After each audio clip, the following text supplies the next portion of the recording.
உங்கள் தந்திவன் தொலைக்காட்சியில் சின்ன திரையின் சிங்க பெண்கள் மாலை 7 முதல் 8 மணி வரை காணத் தவறாதீர்கள். பரவலாக மழை பெய்ய வாய்ப்புள்ளது என்று சென்னை வானிலை ஆய்வு மையம் அறிவித்துள்ளது. வரும் 17ஆம் தேதி வரை தமிழகத்தில் அநேக இடங்களிலும் புதுவை மற்றும் காரைக்கால் பகுதிகளிலும் இடி மின்னல் மற்றும் பலத்த காற்றுடன் மிதமான மழை பெய்யக்கூடும் என்று தெரிவிக்கப்பட்டுள்ளது.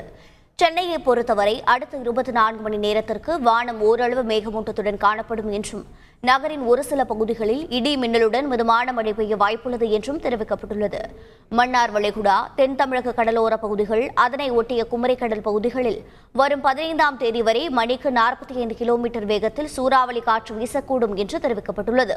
இதேபோல் மத்திய மேற்கு அரபிக்கடல் பகுதிகள், அதனை ஒட்டிய மத்திய கிழக்கு அரபிக்கடல் பகுதிகள், தெற்கு கேரள கடலோர பகுதிகள், அதனை ஒட்டிய லட்சத்தீவு பகுதிகளில் சூறாவளி காற்று வீசக்கூடும் என்பதால் மீனவர்கள் கடலுக்குள் செல்ல வேண்டாம் என்றும் எச்சரிக்கை விடுக்கப்பட்டுள்ளது. உங்கள் தந்திவன் தொலைக்காட்சியில் சின்ன திரையின் சிங்க பெண்கள் மாலை 7 முதல் 8 மணி வரை காணத் தவறாதீர்கள்.